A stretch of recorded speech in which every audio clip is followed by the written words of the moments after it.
Iran became Iran in 1935. Prior to that, it was known as Persia, with ruling power passing through the hands of natives and Greeks and Arab invaders since 550 BC, reports the BBC. In the modern era, shahs and prime ministers and military generals have topped the food chain. 1953 was a big deal. The CIA and British forces helped the secular Shah regain his power and solidify control. He then used his own secret police force to keep the country under his thumb.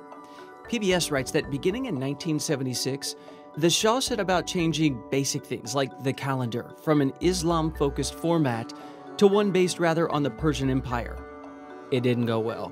1978, Iranians resort to rioting, mass demonstrations, and strikes to protest the Shah's authoritarian rule. In response, he enforces martial law.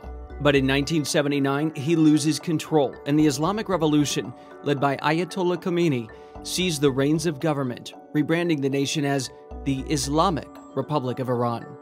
Ever since, the country's true nerve center, its religious leaders, spread Iran's global influence through ideology and money and infrastructure. Iranians are predominantly Shia Muslims. Gaining power in the region takes some extra work for them, especially since, as the New York Times reports, more than 85% of the world's 1.5 billion Muslims are Sunni.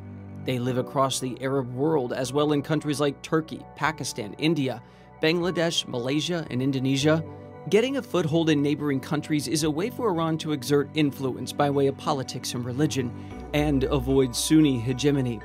Take Yemen, for instance. The Yemeni government, supported by the US and Saudis, has been Sunni. Since 2004, the Houthi rebel group, Shias backed by Iran, have been pushing for greater power. WAPO says the group has launched an increasing number of attacks and protests against what it believes is discrimination from the government of Yemen, which is almost two-thirds Sunni. Houthis seize buildings, TV stations, control in certain areas, again all funded by Iran. In return, the Sunni Saudis imposed a blockade, part of which has been eased, but Reuters reports Yemen's situation has remained dire. About 8 million people are on the brink of famine, with outbreaks of cholera and diphtheria. Still, Iran and Saudi Arabia hurtle ahead in this all-out religious proxy war.